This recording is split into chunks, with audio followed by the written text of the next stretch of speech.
when one teaches to learn, students जब कोई एक पढ़ाता है तो दो लोग सीखते हैं, एक पढ़ाने वाला खुद और एक पढ़ने वाला। हो सके वो अपने जूनियर भाई बहन को या किसी जूनियर पड़ोसी को वीक में एक दिन 1-1.5 घंटे पढ़ाया करें, आप ज़्यादा सीखेंगे। ओके, सो डियर स्टूडेंट्स, आज की अपनी इस क्लास में हम न्यूटन्स लॉज ऑफ मोशन के एप्लीकेशंस पे कुछ और क्वेश्चंस करते हैं। एक simple question,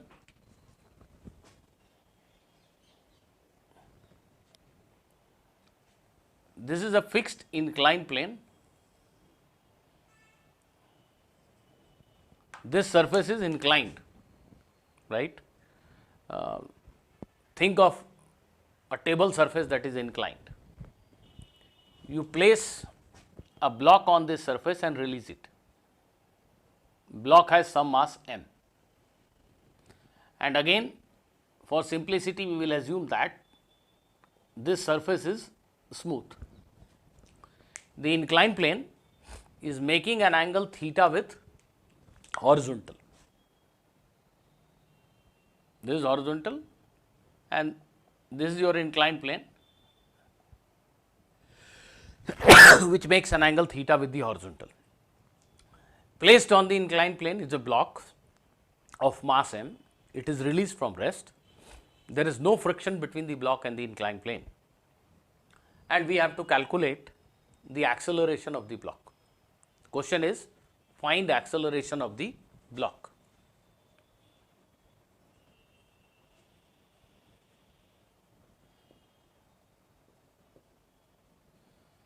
Okay. So, the block is a body that is constrained to move along this inclined plane. This block can move only in this direction. Let us mark this direction as x direction. We will take a direction perpendicular to this as our y direction. Whichever direction you anticipate that the body will move in, take it as x direction, and perpendicular to it consider y direction. Now, in this question we expect this block to go down like this. So, I have considered this direction as x, and perpendicular to this inclined plane, this is our y direction. Now, let us draw the free body diagram of the block. What it means? We have to show all the external forces, those are acting on this block. One force is very well known to all of you, it is mg.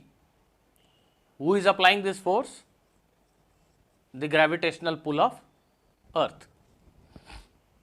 Is there any other force acting on this block? Yes. This inclined plane, this inclined table surface will apply a normal reaction force on the block. This is the contact surface, and perpendicular to this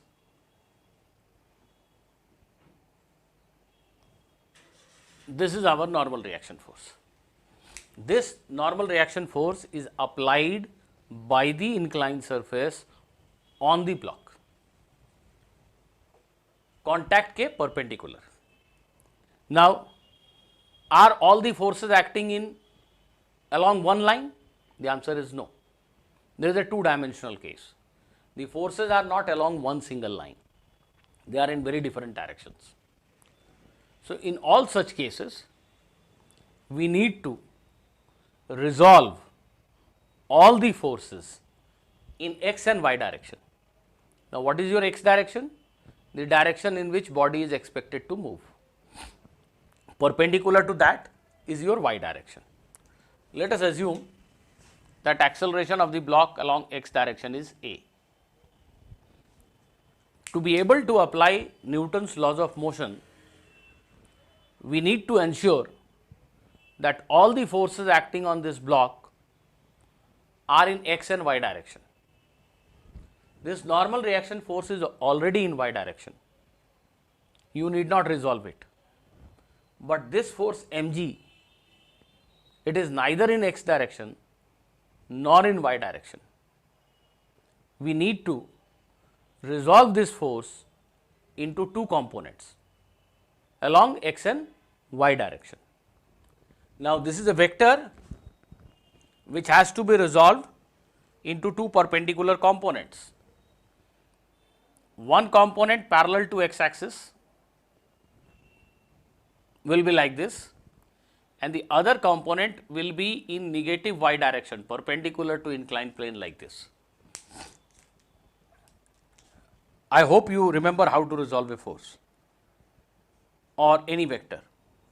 If this is x and this is y, and this is a vector f, if this force vector makes an angle theta with x direction, then component in x direction is f cos theta.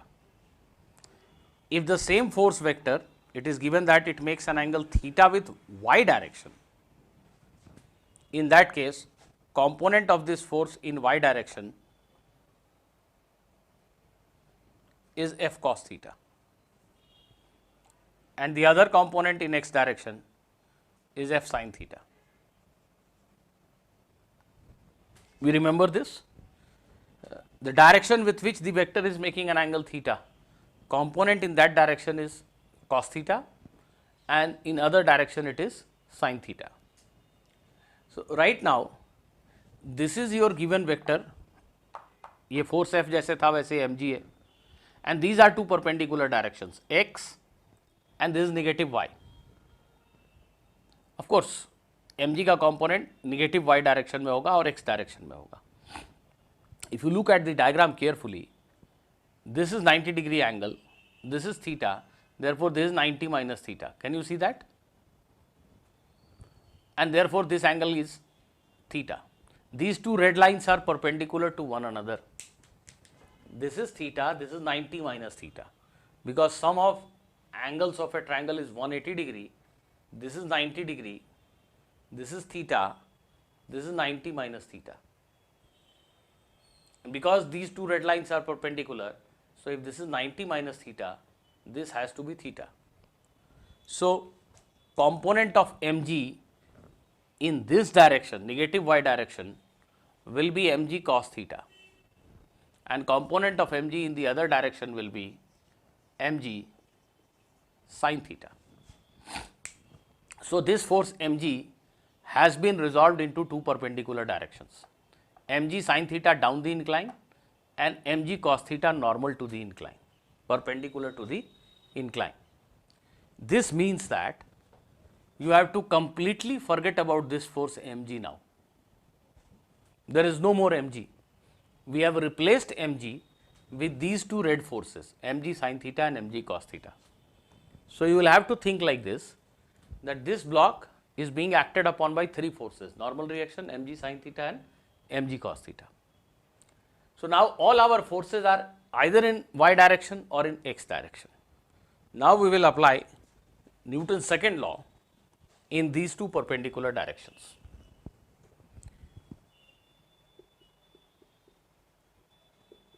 If we use this equation, Fx stands for total force acting on the body in x direction.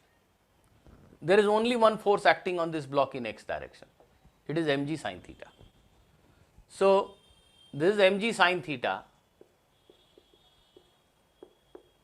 and this is equal to m into a, mg sin theta m into a. This implies that a is equal to g sin theta. Now, in y direction, Fy is equal to may. In y direction, there is no acceleration. The block is constrained to move along x axis. It will only slip along this incline, it cannot fly like this. So there is no movement in y direction. If something is moving along x direction, we of course will say that there is no motion in y direction. So in y direction, there is no acceleration, m into a is 0. So total force in y direction should be 0. This means this normal reaction must be equal to mg cos theta. The normal reaction force must be equal to mg cos theta. If these two forces happen to be equal and opposite, their resultant will become 0. So n is equal to mg cos theta. Normal reaction acting on the block is mg cos theta and acceleration of the block is g sin theta. So these are results, simple results which you need to remember to make your working fast. If a block is placed on an inclined surface and allowed to move, smooth inclined surface, and it is allowed to move, then it will come down with an acceleration of g sin theta. The normal reaction force acting on the block will be equal to mg cos theta.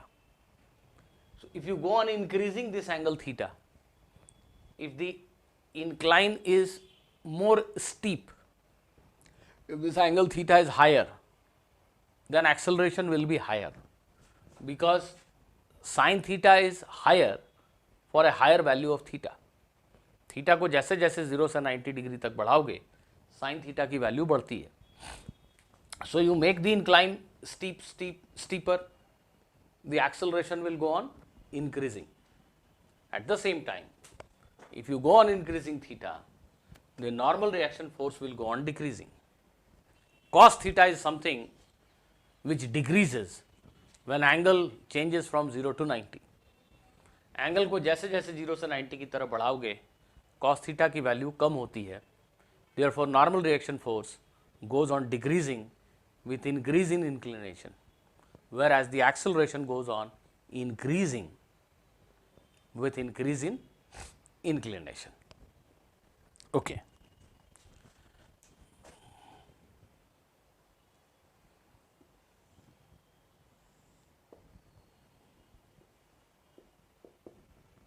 Here is a simple question for you. There is an inclined plane of inclination angle 30 degree. There is an inclined plane, smooth inclined plane of inclination angle 30 degree.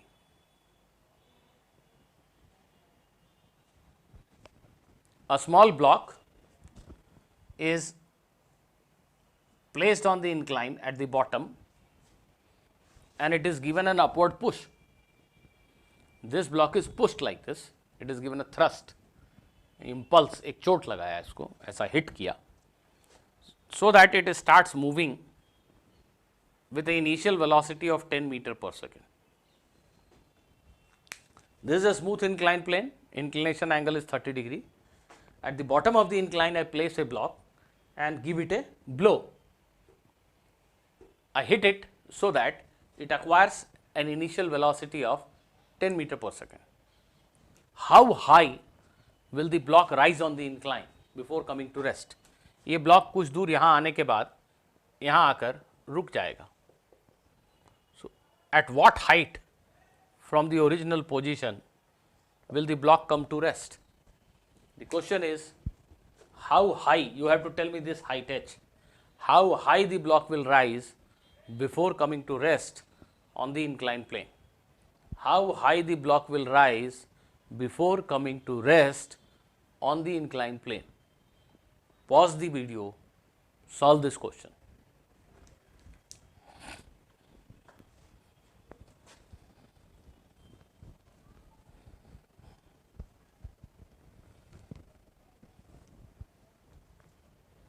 देखो, जब ये block ऊपर जा रहा है तो इसका acceleration जी sine theta downward होगा.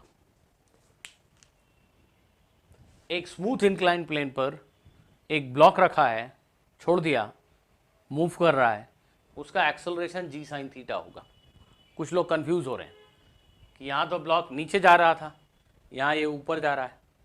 How does it make any difference? Block की वेलोसिटी इधर हो या इधर हो, मैंने नीचे से ऊपर की ओर थ्रो किया, ब्लॉक ऊपर जा रहा है, ठीक है, ब्लॉक ऊपर जा रहा है क्योंकि उसकी वेलोसिटी अपवर्ड है, but the forces acting on the block are all the same. Normal reaction, it is there. mg, it is there. Acceleration is dependent on external force. It does not depend on the direction of motion or the velocity of the object. It depends on force. If the velocity of block is 2 meter per second and it becomes 5 meter per second now, does the acceleration change? Answer is no. Velocity is something different. The acceleration is decided by force, and once you know the acceleration, then you can tell how much will be velocity of block after so much time or after traveling through so much of distance. Force से decide होगा acceleration, और acceleration से फिर decide होगा कि कुछ समय के बाद या इतनी दूरी जाने के बाद ब्लॉक की वेलोसिटी कितनी होगी. ये ब्लॉक नीचे की बजाय अगर ऊपर जा रहा हो तो भी फोर्सेस यही हैं, एन और m ji.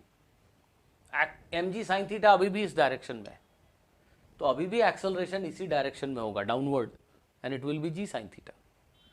So it doesn't matter whether the block is going up और down, its acceleration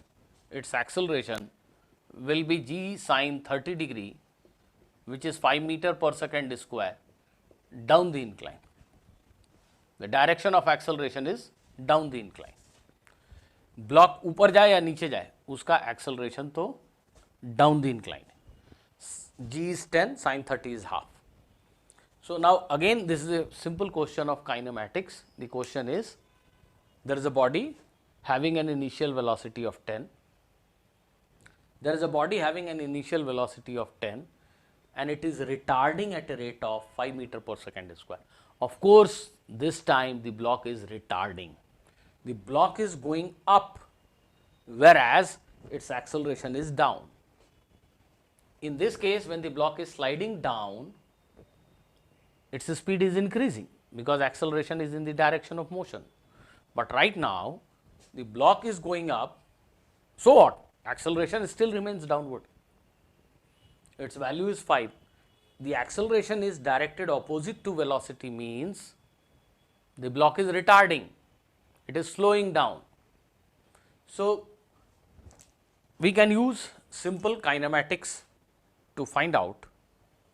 I hope this is clear, so I am erasing this diagram in fact. The question is simply that there is a body having an initial velocity of 10, it is having a retardation of 5, how much distance it will travel before coming to rest? Let us say this distance is x.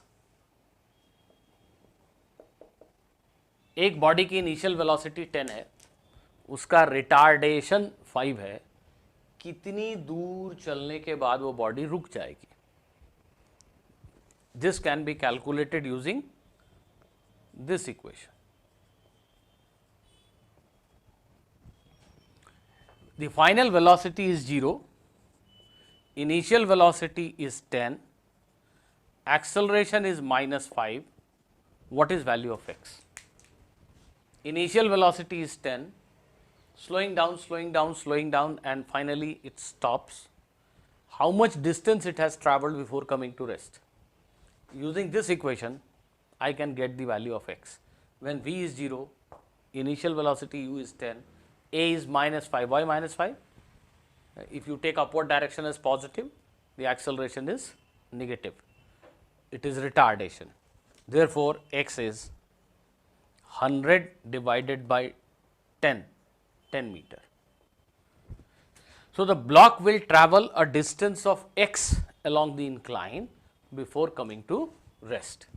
Now question does not ask you this x, question asks you this h. You can easily calculate this. This angle is 30 degree. So in this right angle triangle, sin 30 degree is h by x. So h by x is sine 30 degree, which is h is x sine 30 degree, which means h is value of x is 10 meter, sine 30 degree is half 5 metre. तो ये block incline plane पे अगर 10 metre चला है तो कितनी ऊंचाई, vertical height कितना क्लाइम किया है इसने. This can be calculated like this, h is 5 metre.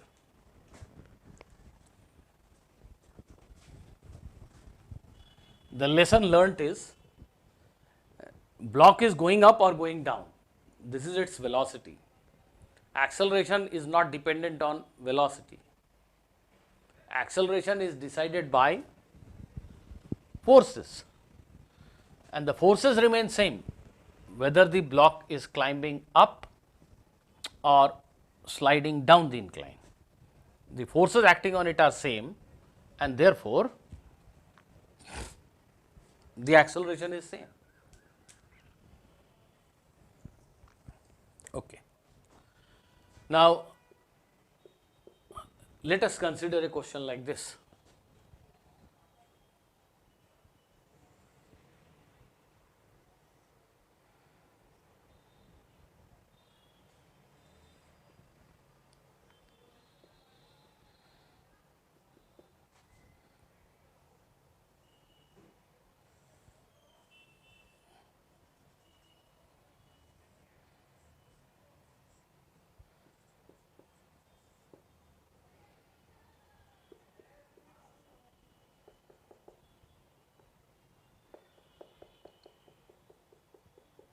In the previous class, we solved few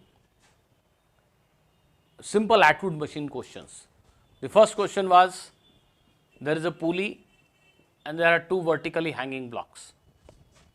Then in the next question, what I did was, I placed this block on a horizontal table. Do you remember these questions? And now here what I have done, I have placed this block on an inclined plane.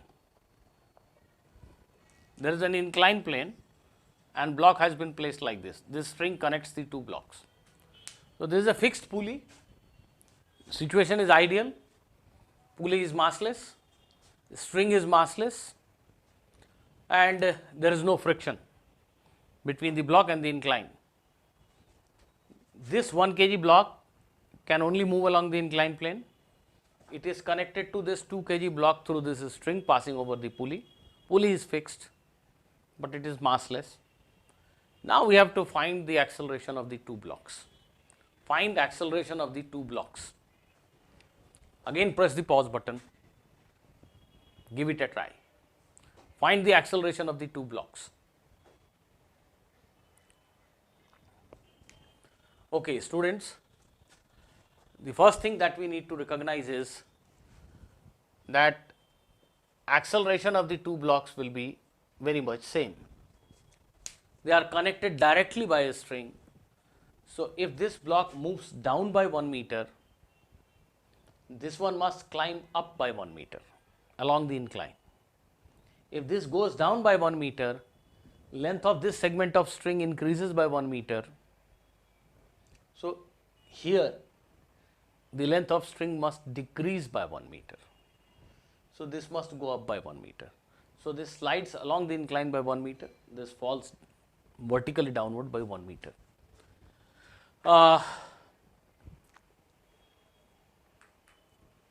Now, we will draw the free body diagram of two blocks and write equation using Newton's second law of motion. First, consider this one. When I say I am drawing free body diagram of this block, you can draw it separately. What I mean to say is, just look at this body. Everything else in the surrounding is its environment, and everything in its surrounding, whichever object it is, if it applies force on this block, we will consider it as an external force. We are only studying motion of this block. We are not worried about what is happening to this pulley or this block. So, the first force that comes to our mind is mg, which is 20 Newton, g is 10. And the second force acting on this block is tension of the string. A string never pushes, it only pulls towards itself. So, tension in the string, let it be T, and mg is 20 Newton. This block is going down with some acceleration a. So, what we can write is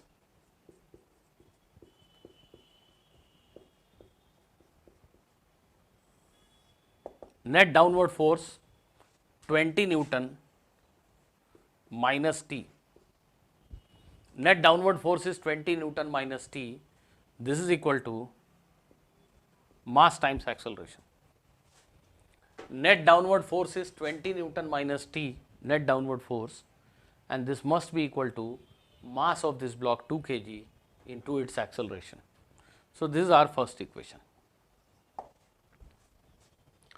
Now, let us consider the other block, 1 kg block. What are the forces acting on this block? I hope you have drawn them correctly. It is the normal reaction by the incline, normal to this contact, and then there is weight of this block, which is 1 g, which means 10 Newton. Now, these two forces are, there is one another force, I am very sorry, tension in this string. String tension will pull this block towards itself. Itself means towards the string. The string cannot push, it can only pull. So, these are three forces acting on this block. Do you see that all the forces are along one straight line? No. All these three forces are in three different directions. So, what do we do now? We have to take two directions, two perpendicular directions as x and y. The best thing is to anticipate the direction of motion and call it as x direction. Here, I guess there is no ambiguity and everybody knows that this will go up. This can only move along the inclined plane. It cannot fly like this. So, this is the direction of motion, you can call it as x direction. And perpendicular to this x, that is perpendicular to the incline, this is our y direction. This is our y direction. So, now we need to ensure that the three forces on this block, the three forces acting on this block are either in x direction or in y direction. The three forces acting on this block are either in x direction or in y direction. So, this T is already in x direction, very good. This N is in y direction, that is also fine. But this mg 10 Newton, this is neither in x direction nor in y direction. This is not acceptable. What we need to do? We will have to replace this force by its components in x and y direction. So, just as we did few minutes back, you can understand that component of mg in this direction, component of 10 Newton force in this direction will be 10 sin 30 degree. And component perpendicular to the incline will be 10 cos 30 degree, mg sin theta, mg cos theta. If you have forgotten, let me remind you once again. This is a right angle triangle. If this angle is 30 degree, then this is 60 degree. These two red lines are perpendicular, x and y, 30, 60, this must be 30. 30. So, if this vector makes an angle of 30 degree with this line, component in that direction will be cos 30 and the component in the other direction will be sin 30 degree. So, component of this force here is cos 30 degree and component of this force is sin 30 degree. Now, we can frame two equations in x and y direction. If some of you have not done anything till now, I request you, press the pause button now and write the two equations. Please do it. Please. We can frame two equations for 1 kg block. One along x direction, other along y direction. Now we are assuming that there are four forces acting on this block. This one, tension, 10 cos 30 degree and 10 sin 30 degree. We forget about this force. This is no longer there. We have replaced this force by these two forces. So using Fx is equal to max, what can we write? What is force in x direction acting on this block? This is our x direction. T, which is trying to pull this block up, and 10 sin 30 degree. Sin 30 is half. 10 by 2, this is 5 Newton. So T is upward force, 5 Newton is downward force. So total force in this direction will be T minus 5.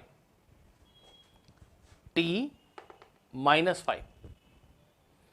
This will be equal to mass 1 kg into acceleration. Mass of this block is 1 kg. And what is total force acting on it in x direction? T minus 5. So T minus 5 is equal to 1 into A. Next, what equation can we get by using Newton's second law along y direction? Fy is 0. This block is surely moving along x direction. It does not have any movement in y direction. So net force in y direction must be 0. How can that happen? N must be equal to 10 cos 30 degree. So normal reaction must be equal to 10 root 3 by 2, that is 5 root 3 Newton. Cos 30 degree is root 3 by 2. 10 का जो component है इधर 10 cos 30, 10 root 3 by 2, that will be equal to normal reaction. Therefore, there is no net force in y direction. Therefore, there is no movement in y direction. Common man से पूछेंगे तो वो बोलेगा वो इस ये block इस inclined plane पे रखा है, how can it move in y direction? But Newton ऐसे नहीं बोलते, Newton बोलते हैं कि okay, it is not moving in y direction, there is no acceleration. This means net force in y direction must be 0. So N must be equal to 10 cos 30 degree. So this is our third equation. Now there are three unknowns if you look carefully, A, T and N. This equation directly gives you the value of N. What is normal reaction force? mg cos theta, 10 cos theta, 10 cos 30, 5 root 3. Now solving 1 and 2, these two equations will give you value of T as well as A. In order to solve these two equations, you can add them. Add equation 1 to equation 2. Now what do you see? This minus T and this plus T cancels out. 20 minus 5 is 15. Minus T plus T cancels out. 20 minus 5 is 15, and this is equal to 2A plus 1A, that is 3A, which implies that acceleration is 5 meter per second square. So the two blocks are having an acceleration of 5 meter per second square.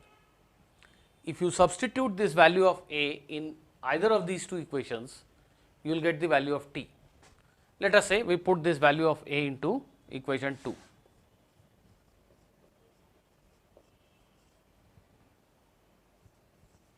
Put this value of A into equation 2, and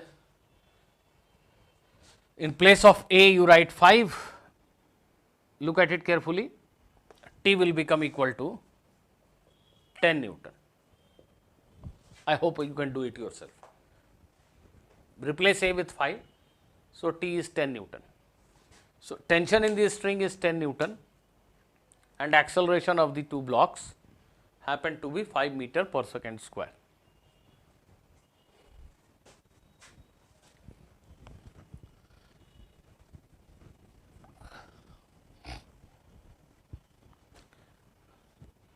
So there may be situations, simple situations in which you do not require to resolve the forces, and then there are cases in which you are supposed to resolve few of the forces in two perpendicular directions.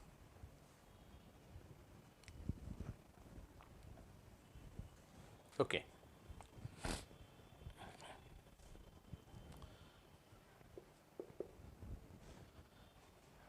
To check your understanding, let me ask this question.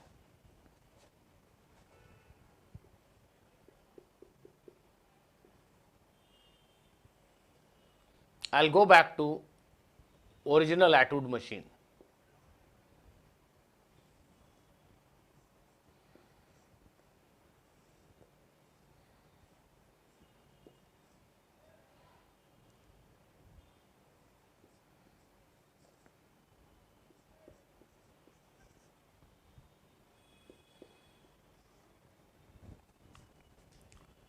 Once again, the conditions are ideal. Conditions are ideal means pulley is massless, strings are massless, and both these strings, this one as well as this one, they are massless. And let us say you release this system. My question is, what will be tension in this string? Find tension in the string connecting these two blocks. इस रस्सी में tension कितना है ये बताना है आपको. Press the pause button, do it yourself.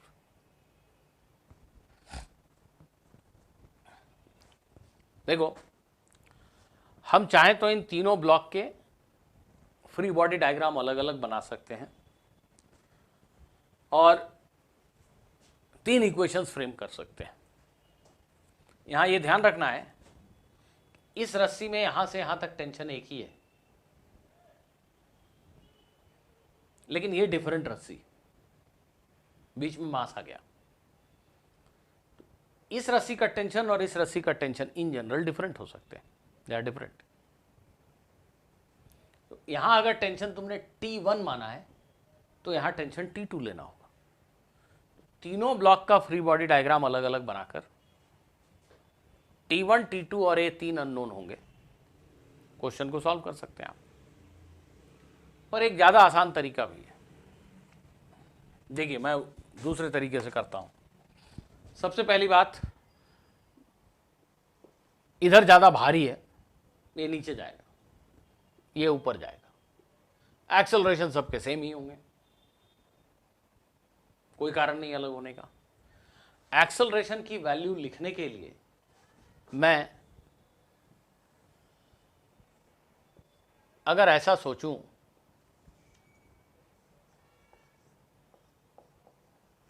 कि ये 2 kg का मास है और इधर 3 kg का एक ब्लॉक है, क्या गलत है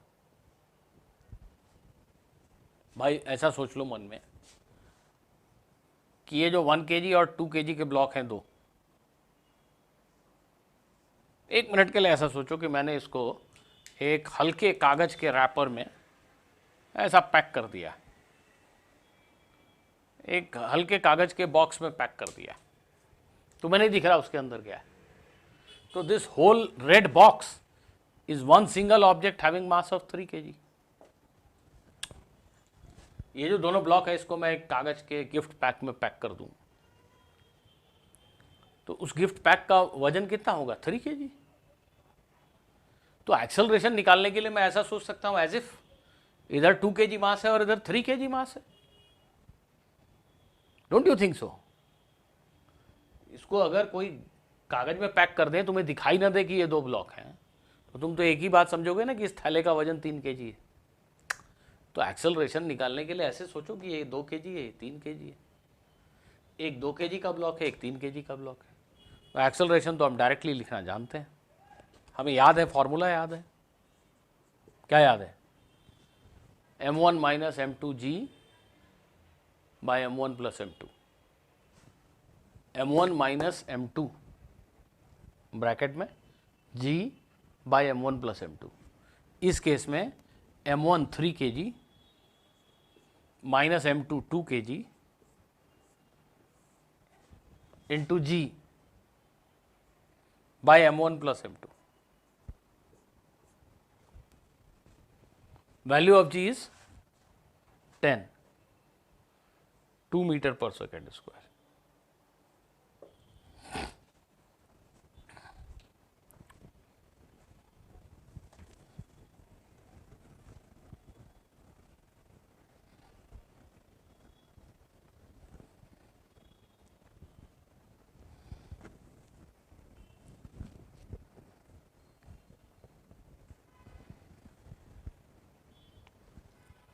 Acceleration is 2 meter per second square, right?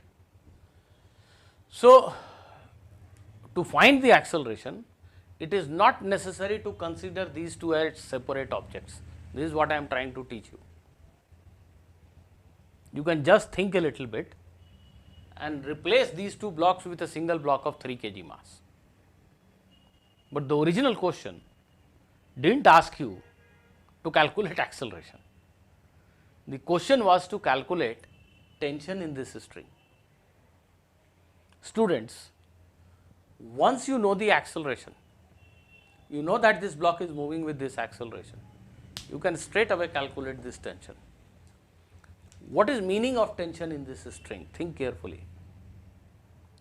Tension in this string simply means force applied by this string on this block, or force applied by same string on 1 kg block. Tension निकालो इस रस्सी में, इसका meaning मैं ऐसा interpret कर सकता हूं, रिफ्रेश कर सकता हूं क्वेश्चन को, कि रस्सी इस 2 kg के ब्लॉक पे कितना फोर्स लगा रही है ये निकालना है। रस्सी 2 kg के ब्लॉक पे कितना फोर्स लगा रही है, 2 kg के ब्लॉक पे कितना force. To get that you need to consider this 2 kg block separately. आप सिर्फ इस 2 kg ब्लॉक, इस ब्लॉक का नाम मैं ए रख देता हूं। Now you need to consider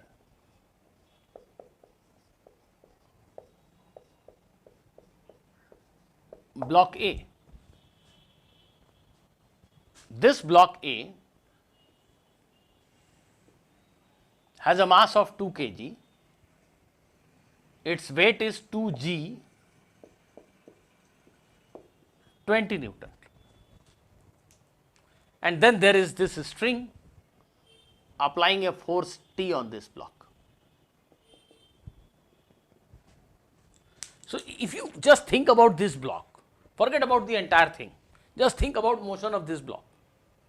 This 2 kg block is being acted upon by two forces, and we know that its acceleration is 2.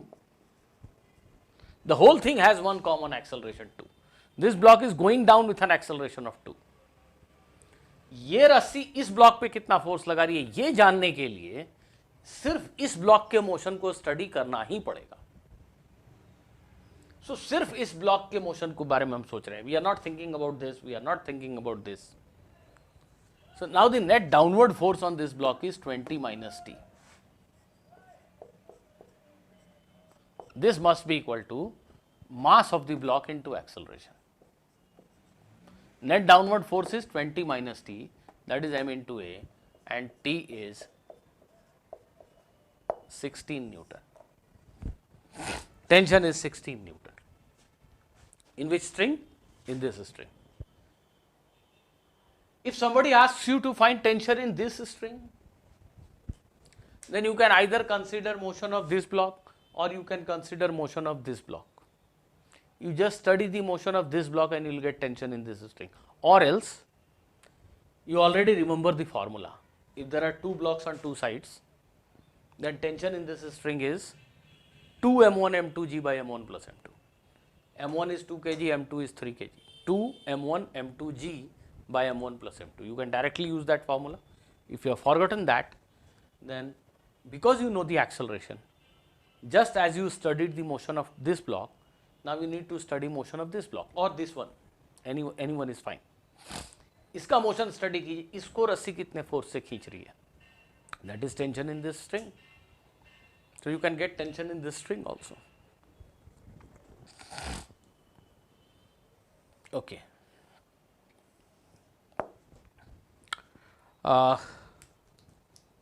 Let me ask you another very simple question. It is basically question based on equilibrium of objects, and the forces are in 2 dimension. So I will ask this.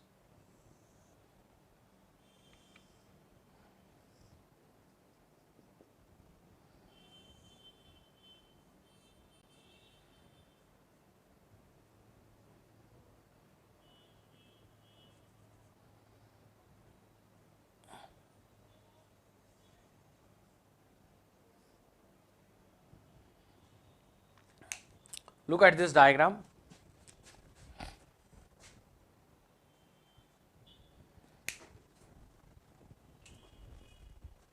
This is a block of mass m suspended using a system of strings. This is one horizontal string, this is vertical string, and this one is inclined at an angle theta to the horizontal. This one is fixed to the ceiling of the room, this one is fixed to the wall of the room, and this one is suspended vertically. The whole system is in equilibrium. कुछ भी move नहीं हो रहा, everything is at rest, permanent rest.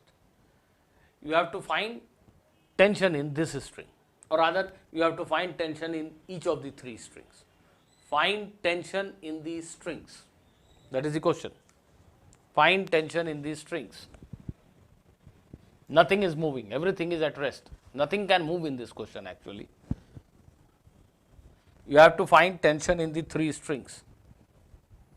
What are you doing? Press the pause button. Solve the question.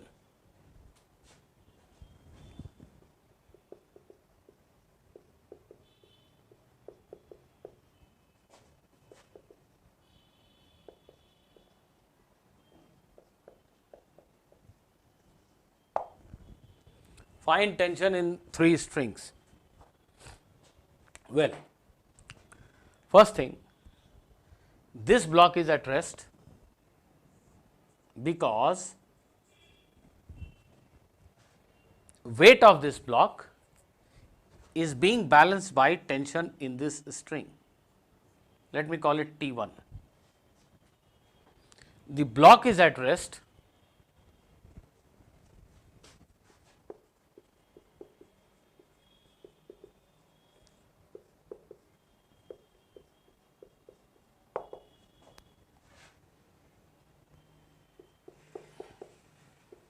therefore, we are damn sure that tension in this string is m1g, right. Now, consider this knot, ये जो गांठ है उसको consider कीजिए.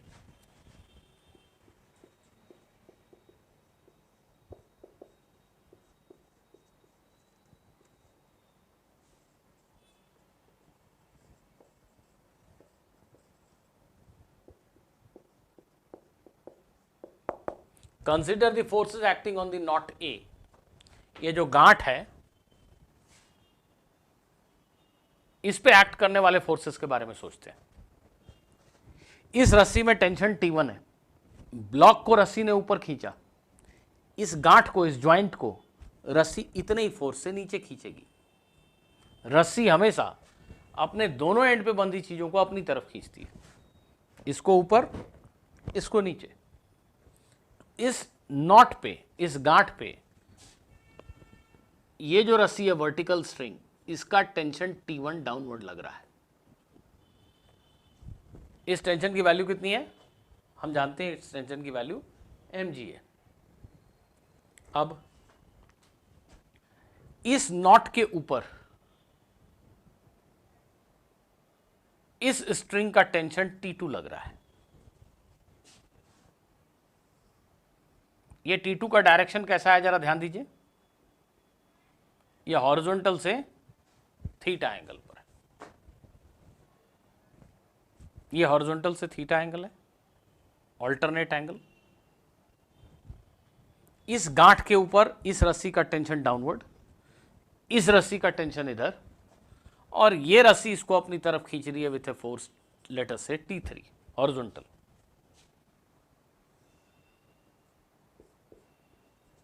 ऐसा। अभी हम किस चीज को कंसीडर कर रहे हैं, इस ज्वाइंट को, इस नॉट को, इस गांठ को। गांठ एक बहुत छोटी सी चीज है, उसका वेट 0 है। All these 3 strings are massless. तो ये जो गांठ है, जो नॉट है, उसका कोई मास नहीं है, ये एक मासलेस पॉइंट है, ऐसा सोच सकते हैं। और इस पे 3 फोर्सेस एक्ट कर रहे हैं। इन तीनों फोर्सेस का सम डेफिनेटली 0 होना चाहिए। Nothing is moving.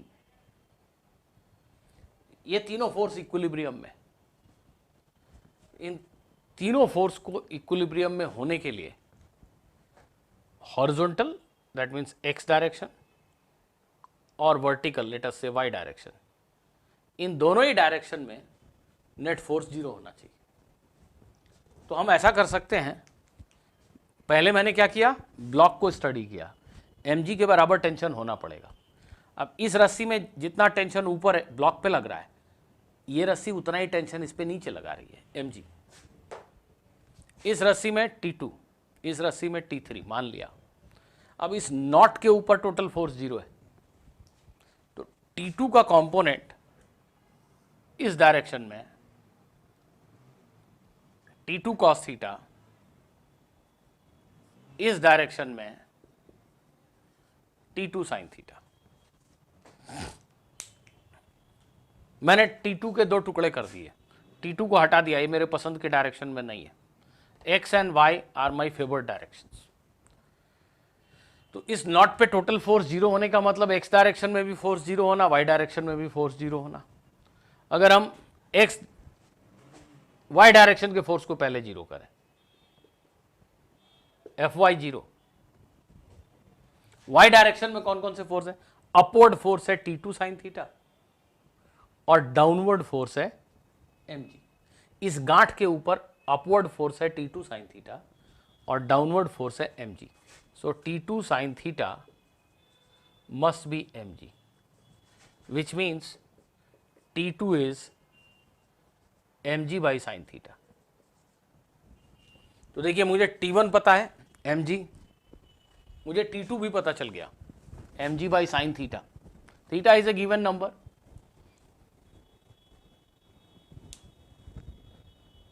इस रस्सी का टेंशन मुझे पता चल गया, इसका जो वर्टिकल कंपोनेंट है पक्का T1 के इक्वल है, तब तो इस पे नेट फोर्स 0 होगा इधर। So T2 sin theta must be equal to mg, तो T2 is mg by sin theta, and then the sum of all the horizontal force must also be 0। x direction में भी total force 0 ही होना चाहिए, x direction में। ये कैसे possible है, जब T2 cos थीटा T3 के इक्वल हो।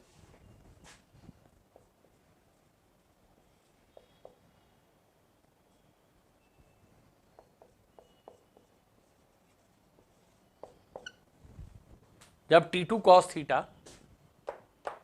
T3 के इक्वल। T2 कितना है,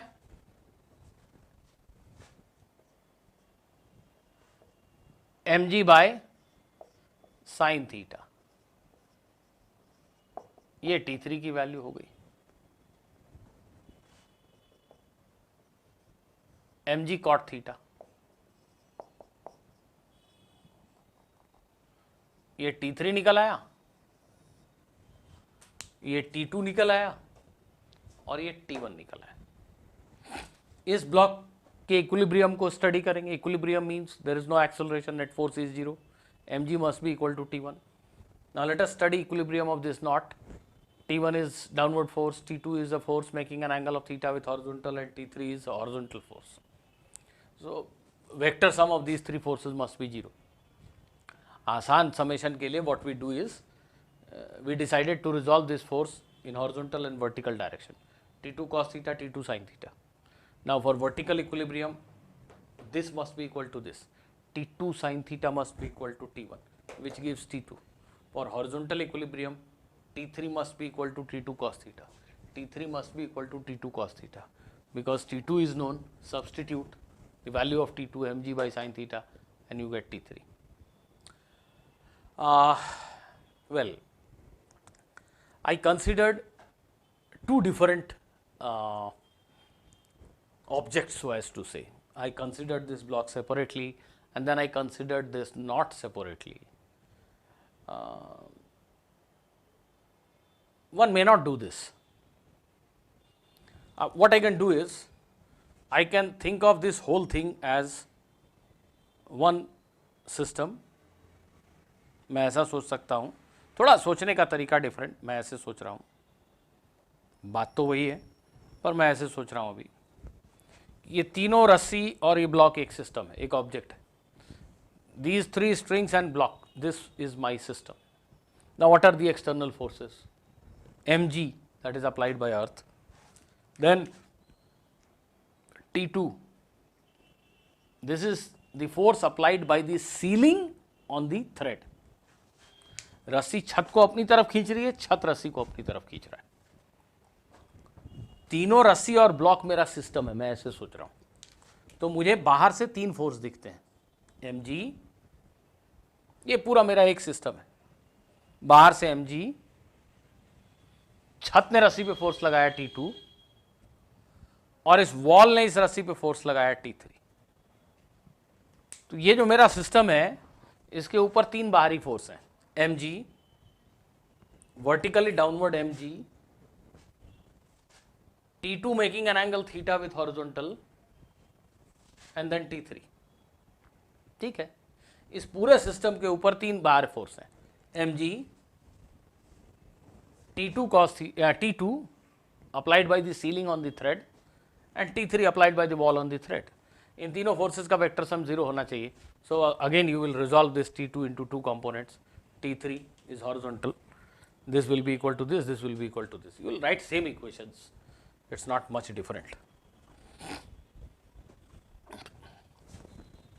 Okay.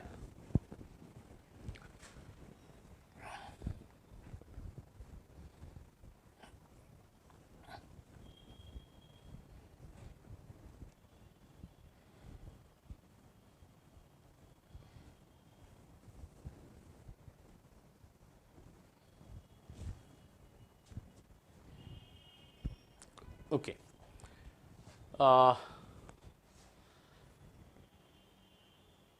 Students, we have discussed few common forces like weight, tension in a string, normal reaction. We talked a little about friction, though we have majorly postponed our discussion on friction. And then there is one another common force which occurs frequently in mechanics, that is spring force. Let us discuss a little bit about spring force before we take further questions. So actually जो heading डाली थी हमने, number 1 था weight, number 2 था normal reaction and friction, number 3 था tension in a string. ये number 4 होगा actually अगर आप समझें तो.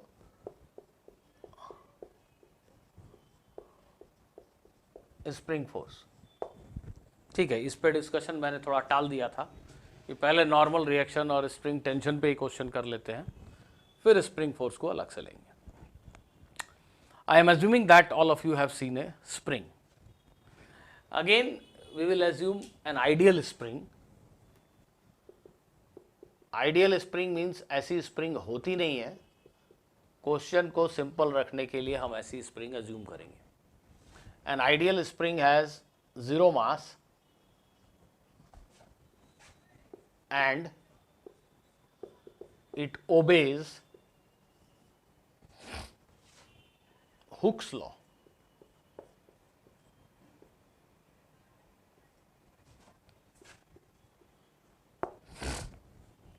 एक आइडियल स्प्रिंग मासलेस होती है और हुक्स लॉ को ओबे करती है. What is Hooke's law? in very simple language,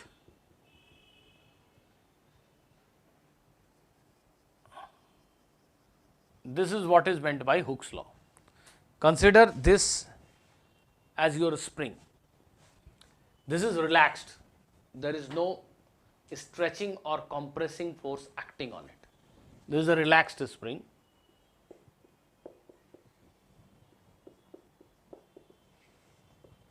Now assume that you pull this spring by applying a force F.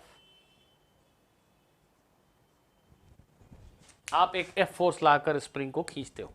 It gets extended. It is stretched. The change in length of the spring is X. तुम जितने force से spring को खींच रहे हो F, उतना ही force से spring तुमको अपनी तरफ खींच रही है. स्प्रिंग के सिर्फ एक एंड पे फोर्स नहीं है. यू हैव टू अंडरस्टैंड कि ये दीवार स्प्रिंग के दूसरे एंड पे फोर्स लगा रही है.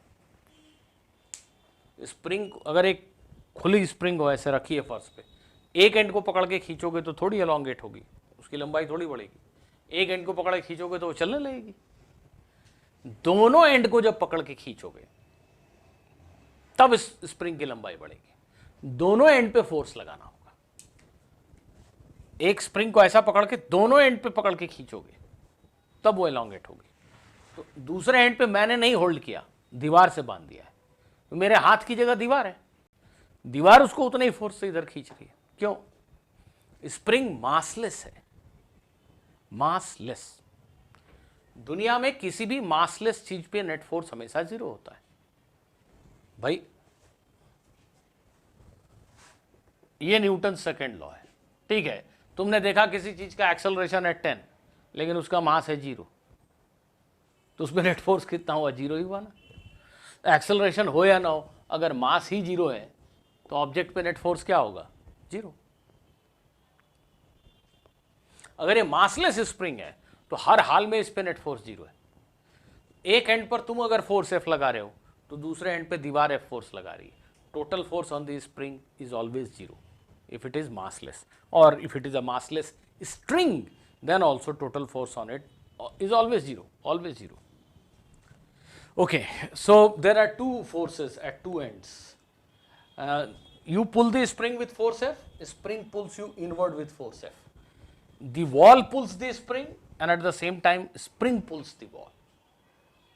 ये जो फोर्स F है इसको आप स्प्रिंग में टेंशन कह सकते हो. इस समय स्प्रिंग अपने दोनों एंड पे बंधी चीजों को अपनी तरफ खींच रही है. स्प्रिंग दीवार को अंदर खींच रही है और ये जो आपका हाथ है उसको भी स्प्रिंग अंदर खींच रही है, रस्सी की तरह.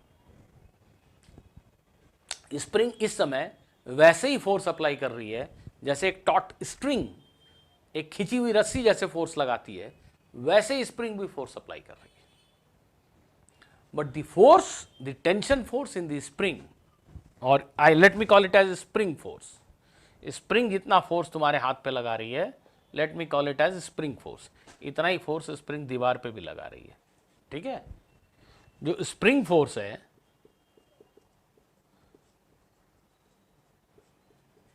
Fs, it is proportional to amount of extension. What is Hooke's law? Hooke's law is that tension in a spring or the force applied by a spring is proportional to amount of extension produced in the spring. इस spring को जितना ज़्यादा stretch करोगे उतना ही ज़्यादा spring तुम्हारे ऊपर force लगाएगी. तुमको भी उस पर ज़्यादा फोर्स लगाना होगा.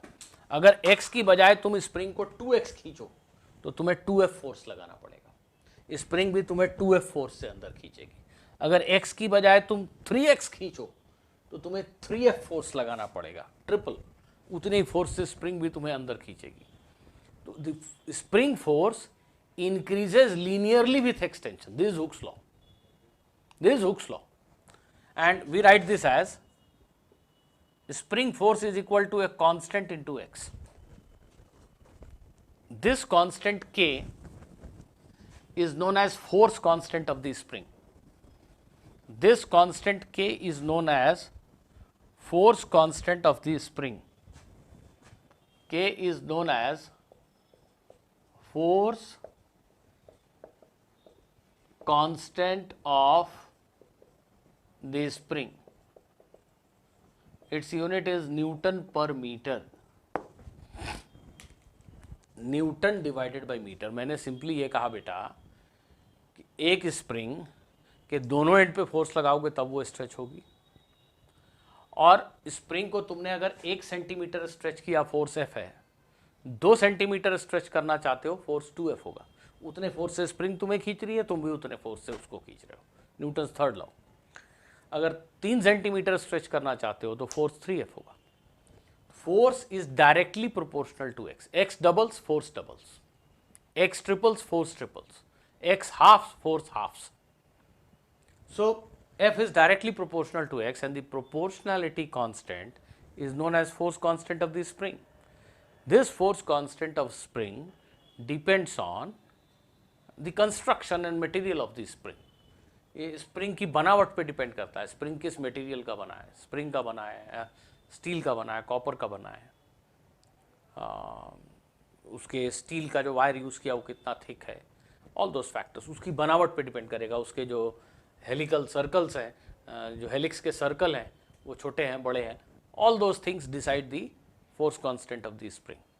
एक गिवन स्प्रिंग के लिए उसका फोर्स कांस्टेंट फिक्स्ड है.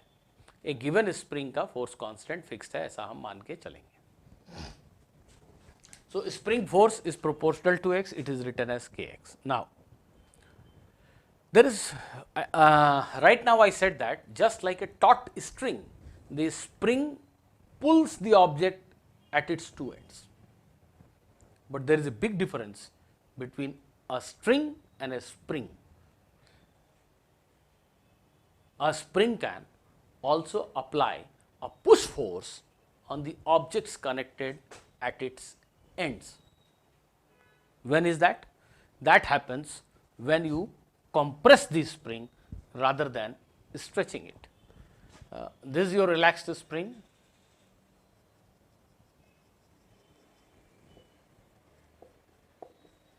Now think of a situation where you apply a force to compress the spring. आपने स्प्रिंग को ऐसे कॉम्प्रेस कर दिया है. ध्यान देना, तुम जितना फोर्स स्प्रिंग पे अप्लाई कर रहे हो उतना ही फोर्स स्प्रिंग भी या दीवार भी स्प्रिंग पे अप्लाई कर रही है. दोनों एंड से पकड़ के दबाओगे तब ये कॉम्प्रेस होगी. और जहाँ तक स्प्रिंग का सवाल रहा, तो तुमने स्प्रिंग को ऐसे कॉम्प्रेस किया, स्प्रिंग तुम्हें बाहर की तरफ धकेल रही है. ये फोर्स ब्लैक एरो में जो मैंने दिखाया, ये तुम लगा रहे हो, ये वॉल लगा रही है.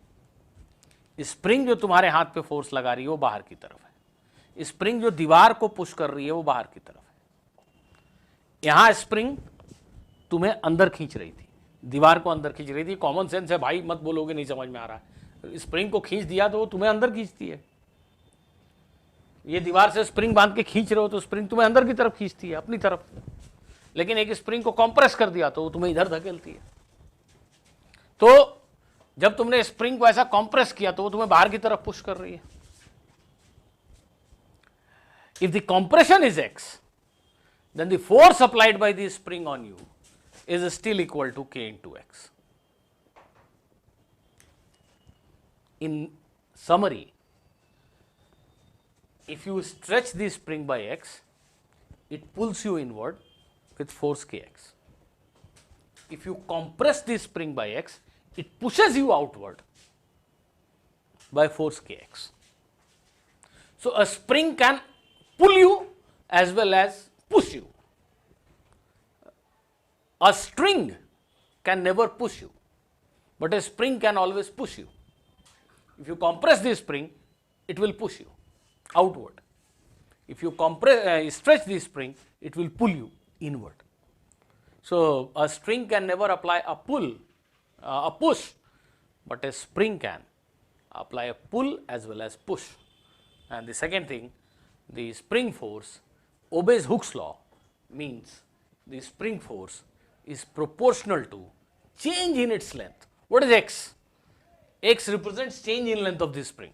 Here it is increase in length, here it is decrease in length. So, in general spring force is Kx, x is change in length, and whether the force will be push or a pull will depend on whether the spring is compressed or it is elongated. You have to be very careful.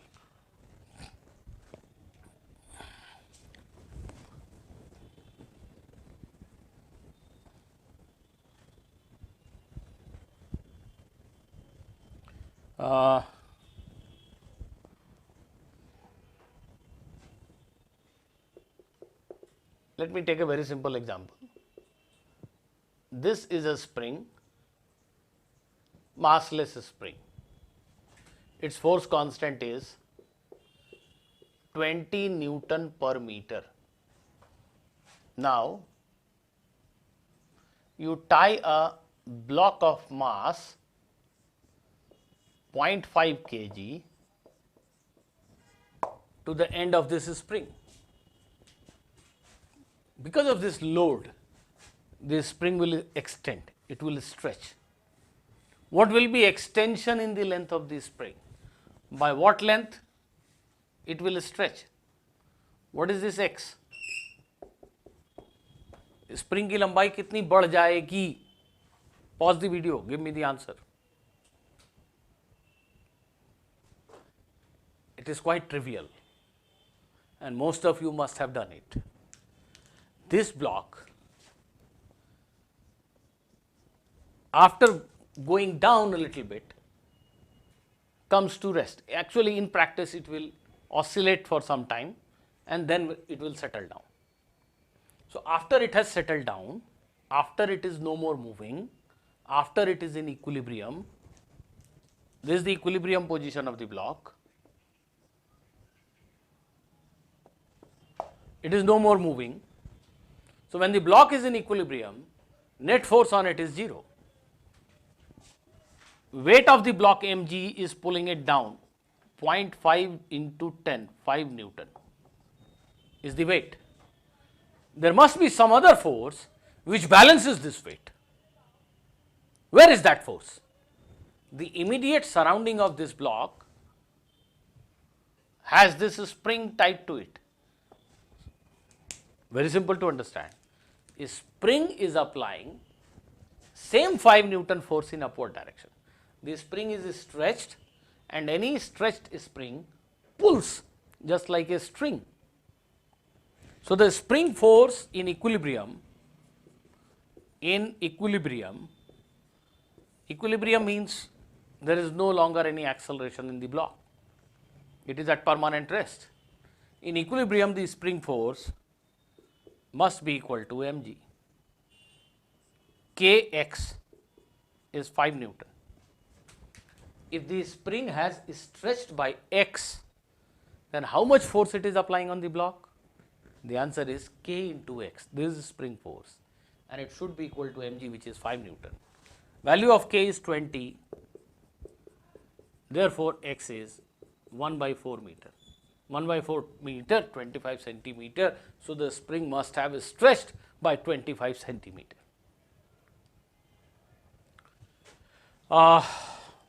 In fact, this kind of system is used to measure weight of an object and it is commonly known as spring balance. It is commonly known as spring balance.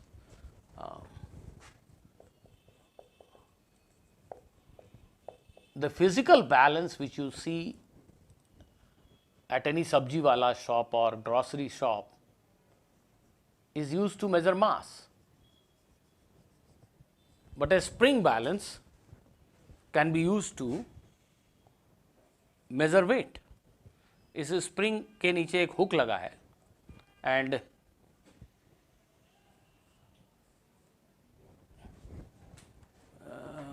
you can always put your weight here. जब आप यहाँ पे weight hang करोगे, the spring will get stretched.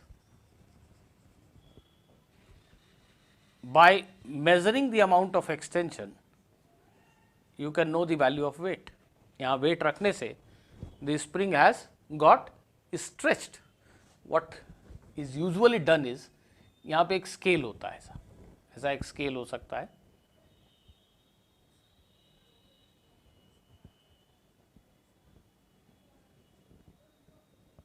ऐसा एक scale हो सकता है. So this scale what it does is it actually measures the extension. ये 0 था, unstretched spring.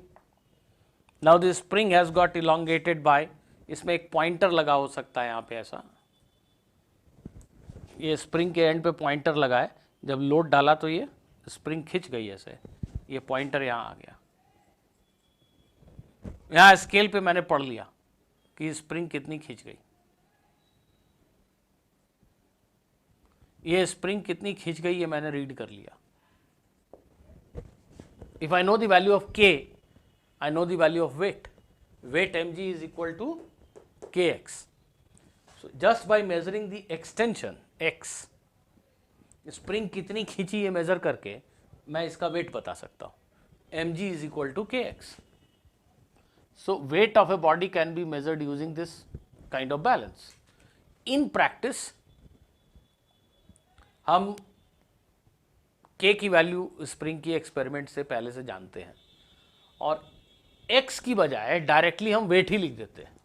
हम डायरेक्टली लिख देते हैं कि देखो स्प्रिंग अगर 1 सेंटीमीटर खींची, या यहाँ कितनी खींची थी 25 सेंटीमीटर, स्प्रिंग अगर 25 सेंटीमीटर खींची है तो वेट है 5 न्यूटन.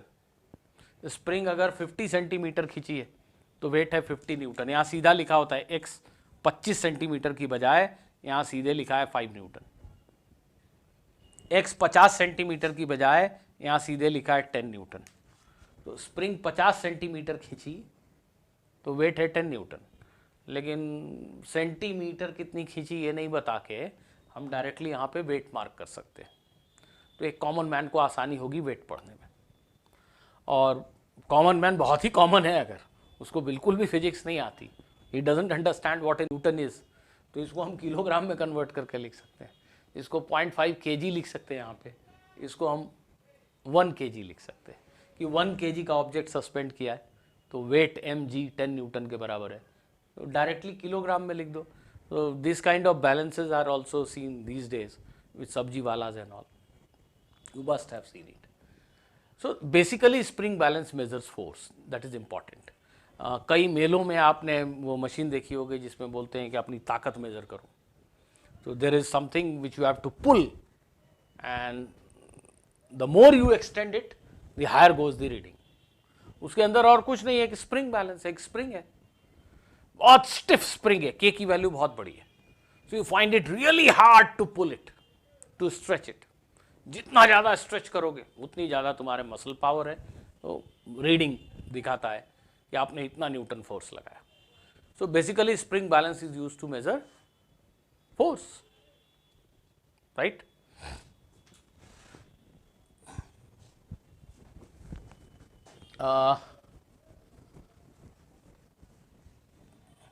आपका जो वेइंग स्केल है, बाथरूम स्केल, डॉक्टर के पास आप जाते हैं तो वेट करने के लिए जिस स्केल पे खड़े होते हैं, it is also spring balance. तो ये प्लेटफॉर्म, इसके नीचे ऐसा एक स्प्रिंग है, इस प्लेटफॉर्म पे आप खड़े हो गए,